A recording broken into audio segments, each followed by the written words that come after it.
ظہیر نیازی extra کے معزز دوستو السلام علیکم۔ اگر ابھی تک آپ نے میرے چینل کو سبسکرائب نہیں کیا تو لازمی کریں اور ساتھ میں بنے گھنٹی کے آئیکن کو دبا دیں تاکہ اچھی ویڈیوز آپ کو مل سکیں۔ ناظرین گرامی، کیا آپ جانتے ہیں کہ یہودیوں کے جسموں سے گندگی بدبو کیوں آتی ہے اور کس طرح 10,000 یہودیوں کو مار کر زندہ کیا گیا؟ اگر آپ ان سوالوں کے جواب نہیں جانتے تو ویڈیو مکمل دیکھیں جس میں ہم اس حوالے سے تفصیل سے بات کریں گے۔ دوستو، آپ جانتے ہوں گے کہ یہودیوں کی بہت سی نسلیں اور فرقے ہیں، جن میں سے یہودیوں کی ایک ایسی نسل بھی موجود ہے جن کی جلد کا رنگ مردہ انسانوں کی طرح پیلا ہوتا ہے اور ان کے جسموں سے مردہ گلی سڑی لاش کی طرح بدبو آتی ہے، یہاں تک کہ ان کا نیا لباس بھی تھوڑے عرصے بعد کسی مردہ کے کفن کی طرح گرد اور تار ہونے لگتا ہے۔ یہ لوگ اپنی اس کمزوری یا نشانی کو چھپانے کے لیے بھلے کتنے ہی پرفیوم استعمال کر لیں یا خوبصورت لباس استعمال کر لیں، ان تینوں نشانیوں میں سے کسی ایک نشانی کی وجہ سے پہچانے جاتے ہیں۔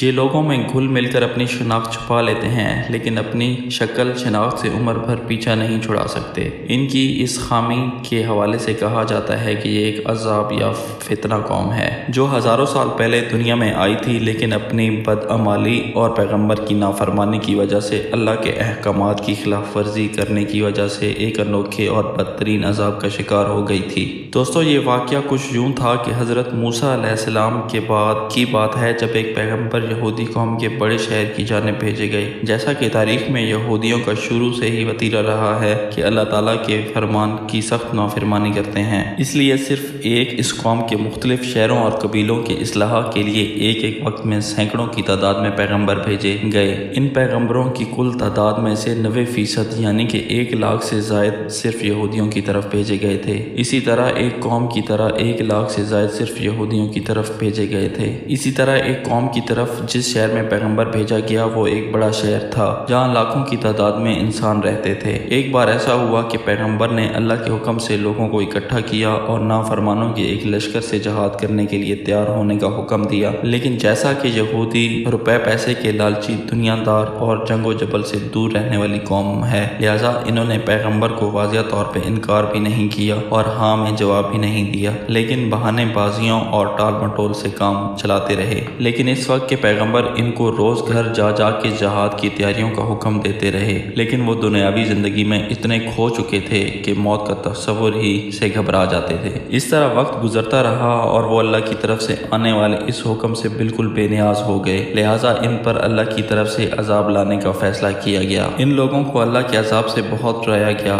لیکن ان کی نافرمانیاں جاری رہی اور پھر ایک روز ان کے درمیان طاعون کی وبا پھوٹ پڑی اور روزانہ کی بنیاد پر درجنوں افراد منہ کی موت میں جانے لگے۔ اس قوم کے ہلاک اور ہوشیار لوگوں نے جب یہ صورتحال دیکھی تو ان کو یقین ہو گیا کہ ان کی نافرمانی کی وجہ سے ان پر اللہ کا عذاب نازل ہو چکا ہے، چنانچہ وہ لوگوں کے اس رش سے نکلے اور دور دراز کسی جنگل میں رہنے کے لیے چل کھڑے ہوئے۔ وقتی طور پہ جگہ تبدیل کرنے کی وجہ سے وہ طاعون کی مرض سے بچ گئے، جس کو دیکھتے ہوئے انہوں نے فیصلہ کیا کہ وہ اسی جنگل میں اپنے بچوں، دوستوں اور ساتھیوں، رشتہ داروں کے ساتھ اس وقت تک مقیم رہیں گے جب تک ان کے شہروں میں طاعون کا عذاب نہ ٹل جائے۔ ابھی ان کو چند دن ہی وہاں گزرے تھے کہ اللہ تعالیٰ نے ایک فرشتے کو بھیجا اور یوں ان کی چالاکی اور عقل ان کے کام نہ آئی اور ان پر عذاب پہنچ گیا۔ فرشتہ ایک بلند پہاڑ پر کھڑا ہو کر اس نے ایک ایسی خوفناک چنگھاڑتی ہوئی آواز نکالی کہ جس نے وہ آواز سنی دہشت اور خوف سے ہوش و حواس کھو بیٹھا۔ اس کے بعد اسی فرشتے نے ایک گونجدار آواز میں پکارا، منہ تو یعنی مر جاؤ۔ اس کے یہ الفاظ ادا ہوتے ہی جہاں پر وہ یہودی موجود تھے وہیں پر گر گئے اور اسی وقت ان کی روح ان کے جسموں سے پرواز کر گئی۔ یاد رہے کہ ان میں سے کوئی بیمار نہیں تھا، یہ لوگ سب نارمل حالت میں تھے اور صحت مند تھے، جبکہ ان کی تعداد تقریباً 10,000 کے لگ بھگ تھی۔ جنگل کے اندر جہاں یہ لوگ رہائش پذیر تھے وہاں لاشیں ہی لاشیں تھیں، جن میں بچے، بوڑھے،